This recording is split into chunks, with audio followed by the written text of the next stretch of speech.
Baik, puji syukur kita panjatkan kepada Tuhan Yang Maha Esa, karena hari ini kami dari kelompok 1 dapat mempresentasikan dan membawa materi kami ke dalam video ini, yakni untuk memenuhi tugas leadership yang telah diberikan sebelumnya.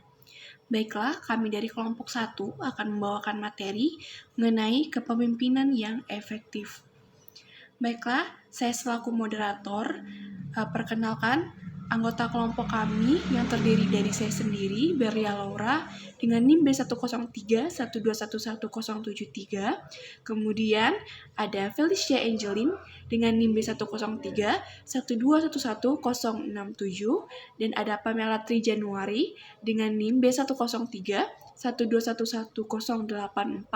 Dan ada Didik Bill Iksan dengan NIM B103-1211210. Dan Hermanus dengan NIM B103-1211235. Baiklah teman-teman, untuk materi pertama akan disampaikan oleh saya sendiri, Berlia Laura. Saya akan membahas mengenai kepemimpinan yang efektif. Baik teman-teman, seperti yang kita ketahui bahwa seorang pemimpin diperlukan banget di dalam suatu organisasi. Nah, kepemimpinan yang efektif itu didefinisikan sebagai suatu rangkaian proses yang menyebabkan orang lain akan melakukan suatu tindakan untuk mencapai tujuan bersama. Definisi tersebut dikemukakan oleh Locke et al. Pada tahun 1991. Kemudian jelas ya, seorang pemimpin itu dalam suatu organisasi harus mampu mengendalikan atau menggerakkan anggota-anggotanya untuk mencapai tujuan bersama. Nah, dalam menjalankan tugasnya sebagai seorang pemimpin, itu juga bukanlah suatu hal yang mudah. Selain ia harus mampu membawa perusahaan ke arah yang lebih baik, ia juga harus bisa memimpin anggota timnya, anggota organisasinya, untuk menuju ke tujuan yang diharapkan dalam suatu perusahaan, dalam suatu organisasi, atau tujuan dalam timnya tersebut. Kemudian, seorang pemimpin itu juga harus mempunyai suatu karakter yang dimana seorang pemimpin ini harus bisa menjadi teladan bagi banyak orang, bagi orang-orang di sekitarnya, bagi anggota-anggotanya. Jadi layaknya itu seperti posisi ayah dan ibu bagi seorang anak kalau dalam lingkungan keluarga. Nah, kemudian dalam proses memengaruhi anggotanya, pemimpin juga mempunyai cara yang bervariasi, mempunyai proses yang berbeda-beda. Karena apa? Karena setiap pemimpin itu mempunyai kepribadian yang berbeda-beda. Nah, seorang pemimpin itu dapat dikatakan efektif jika ia mampu menjalani atau memenuhi fungsi-fungsi kepemimpinan yang diwujudkan sesuai dengan tipe kepemimpinan yang mampu memberikan peluang bagi orang-orang di sekitarnya yang dipimpinnya untuk ikut serta berperan dalam menetapkan dan melaksanakan keputusan-keputusan. Nah, berarti kreativitas dan inisiatif dari seorang pemimpin itu harus disalurkan dan harus dimanfaatkan agar seorang pemimpin itu dapat menjalani fungsinya dengan efektif. Kemudian, mengapa sih kepemimpinan yang efektif itu penting? Nah, tanpa disadari, kalau seorang pemimpin itu tidak efektif dalam menjalani tugas dan fungsinya dalam suatu organisasi, maka akan menyebabkan kerugian bagi tim dan bagi organisasinya. Jadi bukan berbicara kerugian hanya terhadap moral karyawannya aja, tetapi juga mungkin akan berpengaruh pada tingkat produktivitas, kemudian menurunnya profit dalam suatu organisasi atau perusahaan. Karena apa? Karena ada timbul ketidaknyamanan pada karyawan dalam bekerja. Sehingga itulah mengapa kepemimpinan yang efektif itu sangatlah penting, terutama untuk kita mahasiswa yang akan nantinya bekerja atau berkecimpung dalam suatu organisasi, dalam suatu perusahaan, yang dimana kita juga mungkin akan mempunyai kesempatan untuk memimpin organisasi. Disitulah kita harus tahu, kita harus mempelajari kepemimpinan yang efektif itu seperti apa. agar bisa kita implementasikan dalam pekerjaan kita nanti. Seperti itu. Kemudian, setidaknya sifat-sifat yang harus dimiliki oleh seorang pemimpin yang efektif itu bagaimana sih? Nah, setidaknya seorang pemimpin yang efektif itu harus bisa terus berinovasi. Jadi dia bisa membangun suatu nilai dan penerapan dalam bisnis. Jadi nggak harus berpaku pada cara-cara yang konvensional aja. Kemudian, seorang pemimpin yang efektif itu harus bisa menginspirasi dan bisa memotivasi orang-orang yang dipimpinnya dalam perusahaan tersebut untuk mencapai visi dalam perusahaan tersebut. Kemudian juga, seorang pemimpin juga harus bisa menjadi teladan, seperti yang telah saya katakan sebelumnya. Harus bisa menjadi seorang teladan yang baik bagi orang-orang di sekitar yang dipimpinnya. Itu bisa memotivasi karyawannya untuk meningkatkan kemampuan mereka dan kinerja mereka. Gitu. Kemudian, seorang pemimpin yang efektif juga harus memikirkan atau memiliki target. Kemudian, harus memiliki tingkat kecerdasan emosional yang tinggi untuk mampu memahami perasaan dalam setiap anggotanya. Pemimpin yang efektif itu dia bisa menghargai perasaan para anggotanya dan bisa membangun hubungan yang baik dengan mereka. Jadi di dalam kepemimpinan yang efektif itu diteliti dalam buku Gariuk, itu nanti akan saya bahas juga bahwa perilaku kepemimpinan itu berorientasi pada hubungan, pada tugas, dan ada juga kepemimpinan partisipatif. Itu akan dibahas di pembahasan selanjutnya.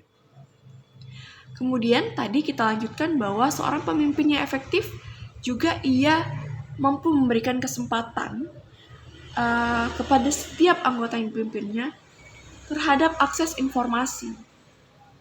Dan dia mampu memberdayakan para pekerjanya untuk bekerja dengan kemampuan yang maksimal yang dimiliki oleh karyawannya atau anggotanya. Seperti itu. Nah, maka dari itu untuk membangun atau mempertahankan suatu bisnis yang sukses, seperti yang kita lihat banyak bisnis-bisnis yang sukses.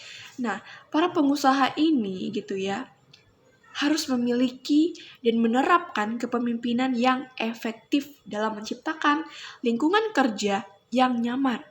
Sehingga gitu ya, ketika kita memiliki anggota atau karyawan, mereka, para pekerjanya itu dapat meningkatkan kinerja mereka sehingga perusahaan dapat berkembang, terus eksis, dan dapat berjalan, dan dapat bersaing di dalam dunia bisnis. Itu pembahasan sedikit mengenai kepemimpinan yang efektif dalam suatu organisasi.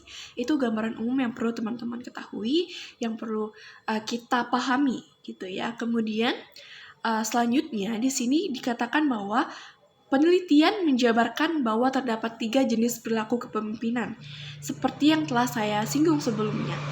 Nah, di sini kita mau bahas nih, katanya terdapat 3 jenis perilaku kepemimpinan dalam buku Gariuk. Dia bilang bahwa perilaku kepemimpinan itu ada loh yang berorientasi pada tugas, yang berorientasi pada hubungan, dan kepemimpinan partisipatif. Nah, kemudian bagaimana sih perilaku yang berorientasi pada tugas? Nah, kepemimpinan yang berorientasi pada tugas ini, dia fokusnya itu pada pencapaian tujuannya. Jadi pada proses pencapaian tujuannya. Yang dimana biasanya seorang pemimpin ini, dia akan banyak mendelegasikan penugasan. Karena tadi, dia berfokus pada tugas, berfokus pada pencapaian tujuan. Jadi pemimpin ini akan banyak bergerak dalam mendelegasikan penugasan, menetapkan proses yang jelas, kemudian menetapkan tenggat waktu untuk memastikan bahwa semua anggotanya itu bisa tetap fokus dan menyelesaikan bagian kinerjanya, bagian tugasnya masing-masing, secepat dan seefisien mungkin. Jadi itu adalah pemimpin yang berorientasi pada tugas. Jadi hal-hal tersebutlah yang mereka fokuskan gitu. Contohnya apa sih? Misalnya manajer ini gitu ya, dia mengkomunikasikan mengenai tujuan organisasi dengan jelas. Kemudian biasanya dilakukan bimbingan karyawan juga. Kemudian adanya pengawasan, adanya controlling dalam suatu organisasi tersebut. Nah, itu nanti akan dijelaskan secara spesifik juga oleh rekan-rekan saya selanjutnya. Nah, dalam perilaku yang berorientasi pada tugas ini, kepemimpinan ini dia lebih mengembangkan tempat kerja yang terstruktur pada prioritas dan jadwal yang jelas.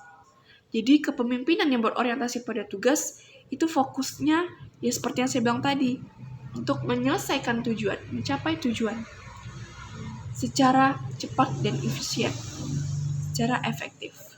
Itu dia perilaku yang berorientasi pada tugas. Kemudian ada juga perilaku yang berorientasi pada hubungan. Nah, kalau pada hubungan berarti seorang pemimpin ini dia lebih memprioritaskan orang-orang yang berinteraksi dengan mereka. Jadi dalam lingkungan kerja, yang mendorong hal ini atau yang menjadi fokus utamanya yaitu mengembangkan hubungan antara seorang pemimpin dan seorang staf atau karyawan mereka. Jadi nanti pimpinan ini akan men-treat karyawannya atau anggotanya sebaik mungkin. Jadi mereka lebih fokus ke hubungan antara pemimpin dan anggotanya. Contohnya seperti apa? Contohnya adanya komunikasi, transparansi, dilakukanlah di situ pendampingan kalau karyawannya nggak ngerti dalam bekerja mungkin. Kemudian adanya pembinaan, pengakuan. Nah, pengakuan ini maksudnya salah satu menghargai kinerja menghargai kinerja anggotanya, sehingga anggota ngerasa bahwa ada loh saya di sini gitu. Ternyata adanya saya di sini juga turut memberikan perubahan bagi organisasi. Ternyata saya juga perannya memengaruhi perusahaan gitu. Kemudian ada dikatakan dukungan dalam bentuk motivasi kerja. Nah, motivasi kerja berarti seorang pemimpin juga kalau dalam perilaku yang berorientasi pada hubungan, ia memberikan motivasi kepada anggotanya atau karyawannya dalam bekerja. Kemudian ada penghargaan. Nah, penghargaan juga diberikan nih oleh pemimpin yang berorientasi pada hubungan gitu. Kemudian yang terakhir ada kepemimpinan yang partisipatif. Nah, kepemimpinan yang partisipatif itu dia seorang pemimpin yang dimana mengikut sertakan karyawannya, bawahannya, atau anggotanya dalam mengambil keputusan. Nah, pada umumnya gaya kepemimpinan partisipatif ini, seperti yang sudah saya bilang, berarti dia ini memberikan kesempatan bagi para anggotanya, bagi para karyawannya untuk berkembang. Karena apa? Karena mereka bersama-sama terlibat.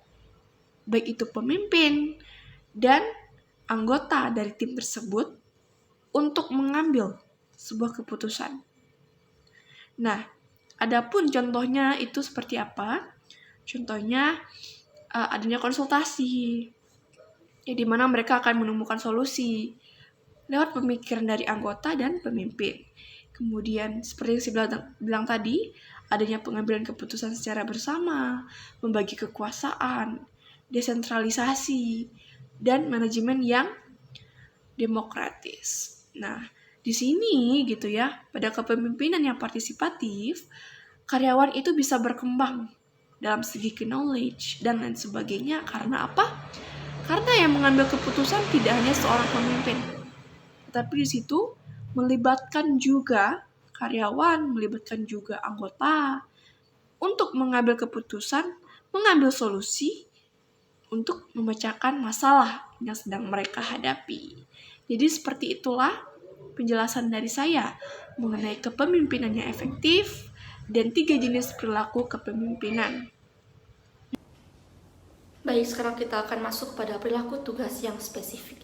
Nah, perilaku tugas yang spesifik ini berisikan mengenai jenis-jenis perilaku spesifik yang berorientasi tugas dan yang sangat bergantung atau memiliki hubungan bagi kepemimpinan yang efektif. Nah, jenis-jenis perilaku tugas yang spesifik itu yang pertama adalah membuat rencana jangka pendek. Membuat rencana jangka pendek berarti memutuskan apa yang akan dilakukan, bagaimana melakukannya, siapa yang akan melakukannya, dan kapan akan dilakukan. Nah, memiliki tujuan untuk memastikan terorganisasian unit kerja supaya efisien, terdapat koordinasi kegiatan, dan pemanfaatan sumber daya dapat dilakukan secara efektif. Nah, yang kedua itu menjelaskan peran dan sasaran. Menjelaskan peran dan sasaran yaitu bagaimana mengkomunikasikan rencana, kebijakan, dan ekspektasi peran.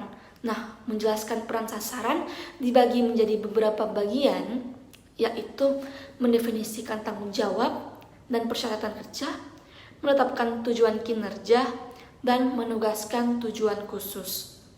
Nah, yang ketiga adalah memantau aktivitas kerja.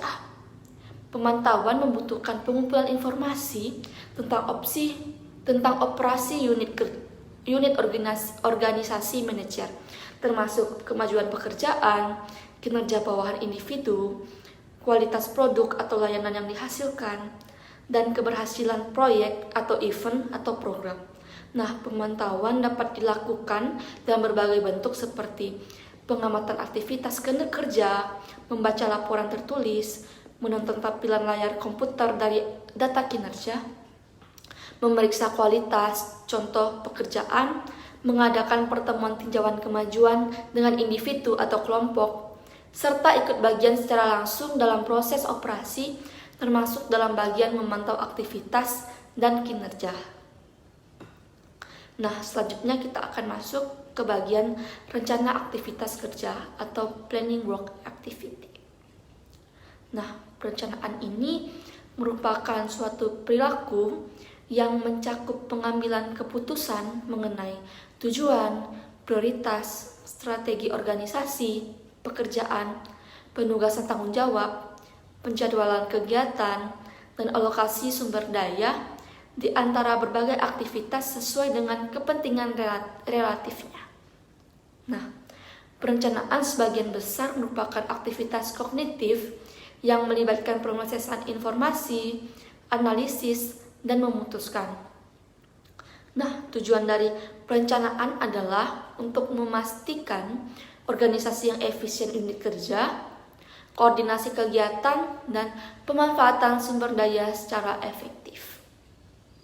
Berikut adalah hal yang perlu diperhatikan dalam rencana aktivitas kerja. Yang pertama itu adalah mengidentifikasi langkah-langkah tindakan yang diperlukan. Selanjutnya adalah mengidentifikasi urutan langkah tindakan yang optimal. Selanjutnya adalah perkiraan waktu yang dibutuhkan untuk melaksanakan setiap langkah tindakan.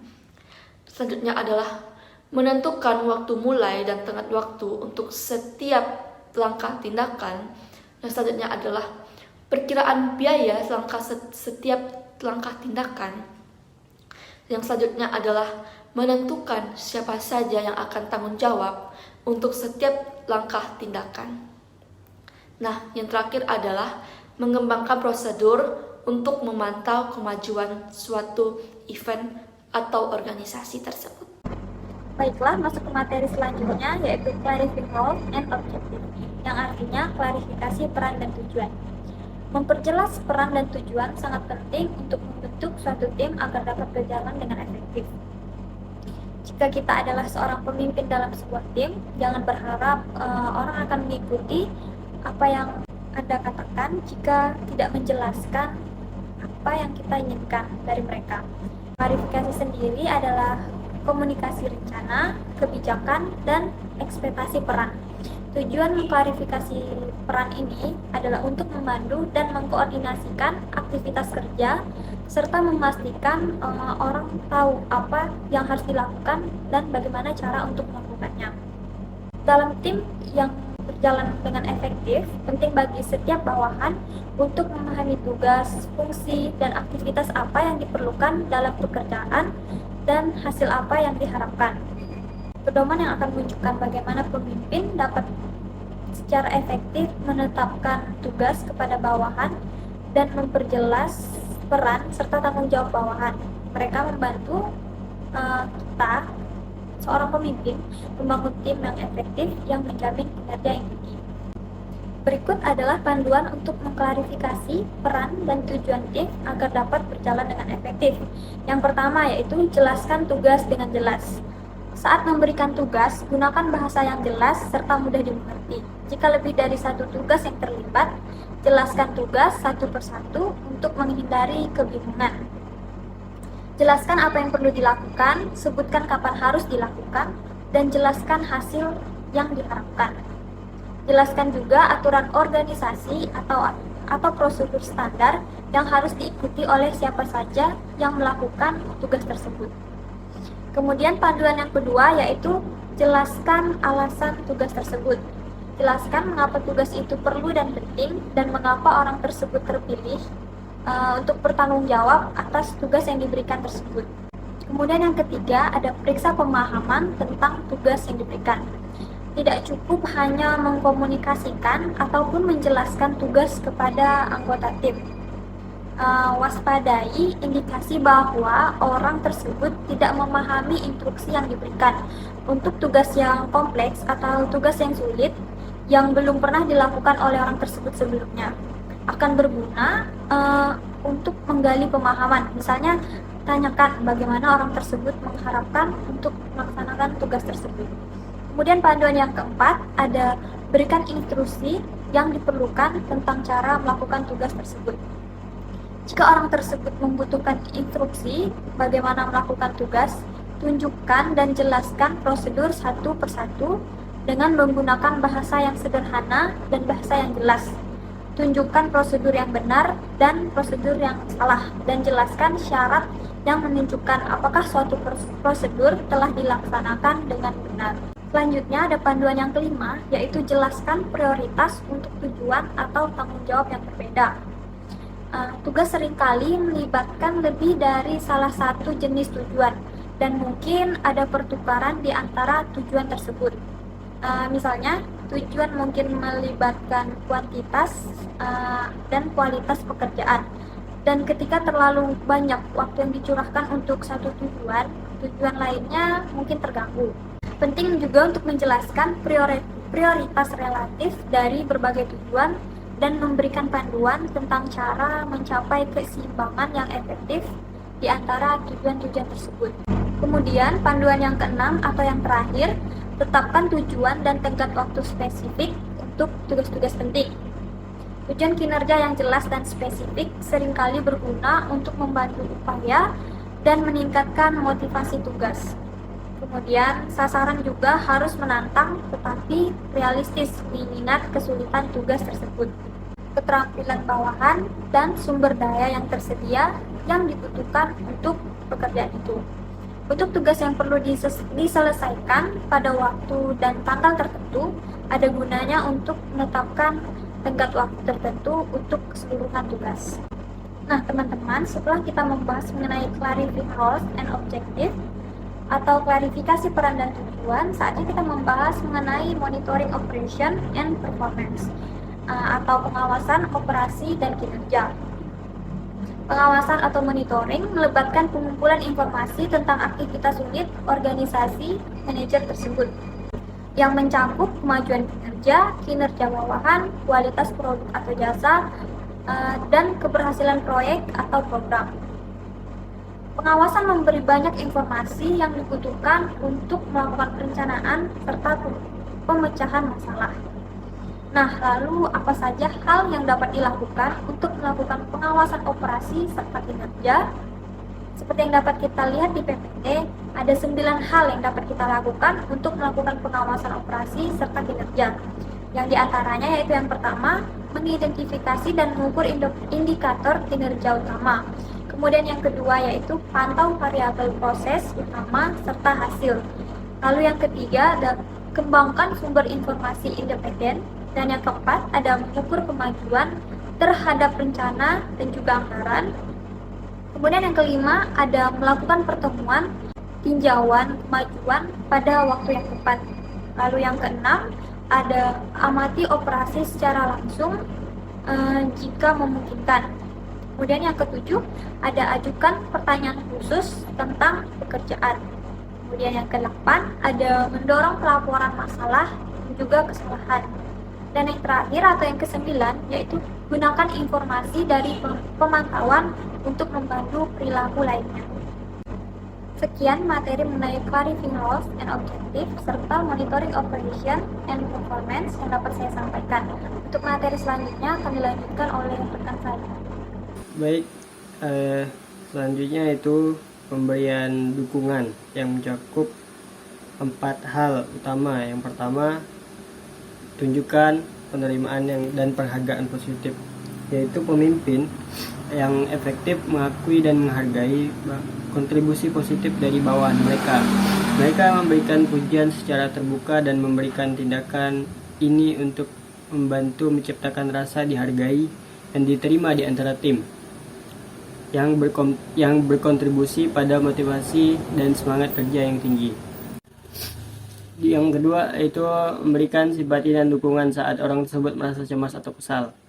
Seorang pemimpin yang mendukung tidak hanya memperlihatkan kinerja dan tugas-tugas profesional bawahannya, tetapi juga mengakui emosi dan perasaan mereka. Mereka menunjukkan simpati dan memberikan dukungan saat bawahan mereka cemas, kesal, atau mengalami masalah.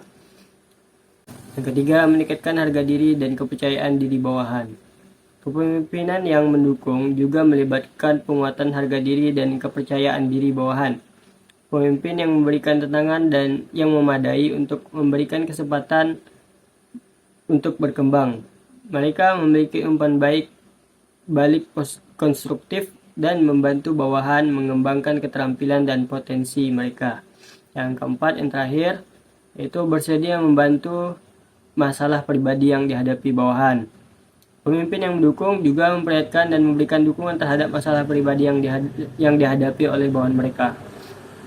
Mereka menunjukkan kepedulian dan empati serta siap membantu dalam memecahkan masalah tersebut. Baik, selanjutnya yaitu pengembangan.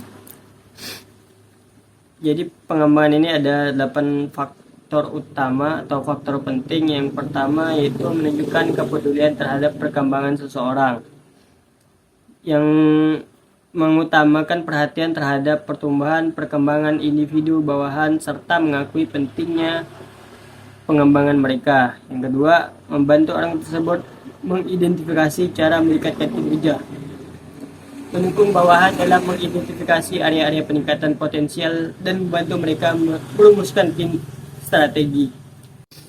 Selanjutnya yang ketiga yaitu bersabar dan membantu saat memberikan pembinaan, menunjukkan kesabaran dan komitmen untuk membantu bawahan dengan penuh perhatian dan memberikan arahan dari pembinaan.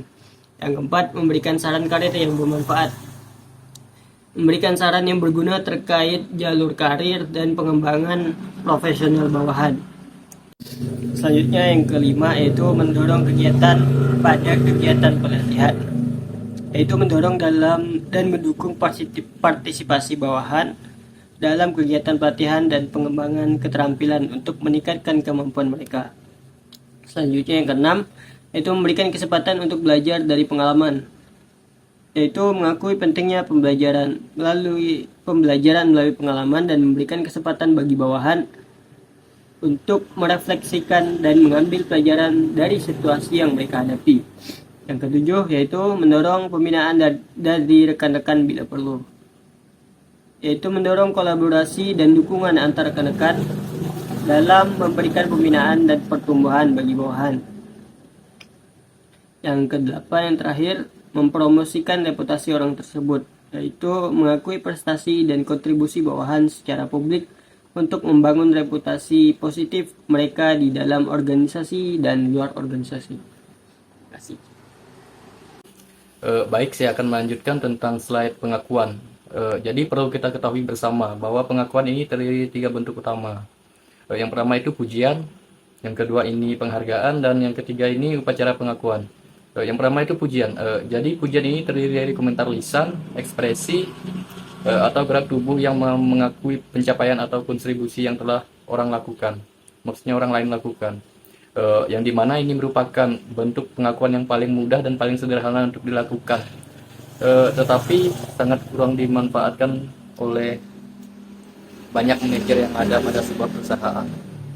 Kemudian di sini ada yang kedua ini penghargaan. Penghargaan ini mencangkup tentang hal-hal seperti sertifikat prestasi, surat pujian, plakat, piala, medali, atau pita. Penghargaan dapat diumumkan di berbagai acara, termasuk artikel di buletin perusahaan, pemberitahuan yang dipasang di papan buletin, dan lain sebagainya. Kemudian yang ketiga ini ada upacara pengakuan, di mana upacara pengakuan ini bertujuan untuk memastikan bahwa prestasi individu yang telah diakui itu tidak hanya diketahui oleh seorang manajer saja, tetapi oleh setiap rekan-rekan anggota yang ada pada sebuah organisasi tersebut. Kemudian dalam pengakuan ada beberapa pedoman yang perlu diketahui sebelum memberi pengakuan. Yang pertama itu tentang mengakui berbagai kontribusi dan pencapaian. Kemudian yang kedua ini secara aktif mencari kontribusi untuk dikenali.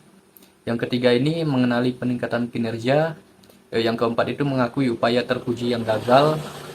Yang kelima ini tentang jangan membatasi pengenalan pada pekerjaan dengan visibilitas yang tinggi. Kemudian yang keenam, jangan membatasi pengakuan pada beberapa pemain terbaik. Kemudian ketujuh, memberikan pengakuan khusus. Kedelapan, memberikan pengakuan tepat waktu. Dan yang kesembilan ini gunakan bentuk pengakuan yang sesuai. Jadi itulah bentuk pengakuan atau pedoman yang perlu diketahui sebelum memberi pengakuan. Cukup sekian pembahasan dari saya kembalikan kepada moderator.